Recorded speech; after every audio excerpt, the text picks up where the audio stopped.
Happy New Year, guys. And I'm starting off the year with a Which Is Better Alice in Chains special. So if you're into Alice in Chains, you like alternative metal, sludge metal, then this video is definitely for you. And it's also for you if you're feeling curious.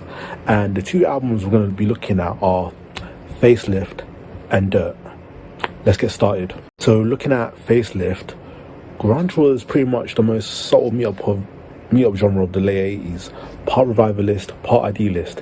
It was groundbreaking by trending old roads, taking all the lead heavy chops of early metal like Black Sabbath and Deep Purple, while pulling in the experimental side of noise rock punk bands like Flipper and Fugazi.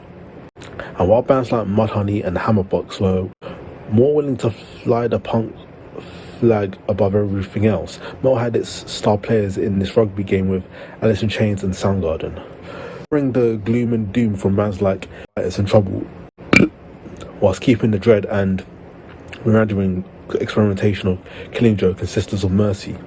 But where Soundgarden aimed for the strange off kilter, Alice in Chains leaned for the dirty and downtrodden. What Facelift showed was that not only was metal alive, but it was willing to mingle with its storm mates. All the subtle and meek inflections got blended with the overt and blatant heaviness. As the album drowns you in melancholy and forlorn haze, it also delivers some of the most wicked licks of the entire scene. Where Soundgarden might follow extremely close, Alice in Chains just couldn't be caught from their travelling cloud. Staley pretty much slivers by in the production as he calls into a nicely fit hole in the centre. The guitar tone brings about a typhoon of hammer-like sounds, pounding and crushing every vacant hole in the sound, and during all of this, the rhythm section blares like an underlying roll, busting apart each of the song structure and grabbing it by the heart. From the doomy, grumbling power chords of Bleed the Freak to the rock-fisted face punch of We Die Young, this record reminds you in very obvious manner that it is heavy metal at its core, as it layers its influences on the blankets to a dog without fur.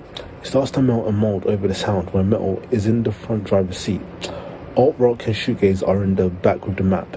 The dreamy and wispy choruses of Man in the Box remind me are kind of reminiscent of My Bloody Valentine's Loveless. Foggy and abrasive, yet warm and almost tripping. Dialing down to a deep and conclusive sound, culminating in the strong and noble finish, borrowing bit by bit from the late 80s outputs of Samhain and even early Danzig. There seems to be also a fair amount of nostalgia tugging in songs like Sea of Sorrow, with some nicely played piano chords over a riff that would have him sounding out of place on Kiss's first album. Every twist and you hope this album takes, it does it in strides. It's the best form of predictable that an album can be. It's difficult to make an album accessible and catchy while at the same time keeping the newly bred ideas and experiments in place. It requires an exquisite skill for songwriting and understanding for correct placement, and I think this pretty much stems in its entirety from Jerry Cantrell. He has so much soul in his playing. He's the muddy waters of grunge pretty much. His tone is electric, gravel-laden. He forms his riffs into concise and personal groups. It grips your mind and keeps you in the know of where it's going, much like the old roads it treads. It travels in a crushed and dipped tone, scooping its sounds from the dirtiest and most grime-slick parts of the underground. This mixes perfectly with how Lane Staley delivers his mournful and distressed cries of alienation and anxiety. The album's artistic expression and experimentation, mixed with its overtly catchy riffing and torture vocals, brings it to being in one of the best albums within the grunge scene, and without question one of the best metal outputs of the entire decade. Switching gears, we're going to look at Dirt. Darkness, acid, psychedelia, depression, and just in your face headbangers. The aspect I think that is important to emphasize with this is that Alice in Chains have become themselves a reference to be followed by contemporary and future bands. Although there is a certain negativity going through the band's entire course, in the emotions conveyed by their music, their lyrics, and unfortunately the real life of its members, I think it's safe to say that this album has established itself as a solid bridge between the acidic atmosphere of Facelift and the self-destructive environment, for reasons well known, which I'm not going to get into, of the self-entitled album that will succeed. The perfect mix was made possible only by the geniuses that proved to be in composition to which the technical gifts of each member of the band are keen. Highlights are powerful and multifaceted voice on Links Daily. It could be seen in songs like Dem Bones, Sick Man, Godsmack, and Wood, and the delightful groove of Sean Kinney in songs like Junkhead, Angry Chair, and Wood. And then Jerry Cantrell's infectious riffs and a self-restricted less is more approach in his leads. And Mike Starr is the omnipresent, the bass is audible and important in the construction of the sound raw that the album drains. The result is suffocating or overwhelming. Choose what you consider most appropriate, and it turns out that Dirt has become very effective at conveying emotions. The best way to illustrate the sensations it gives you, that it leaves the listener as if stuck it to the ground with a kind of goo that prevents them from rising, no matter how hard they try. I venture to say that the most direct and aggressive songs, contrary to what often happens, are the ones that correspond to breathing space.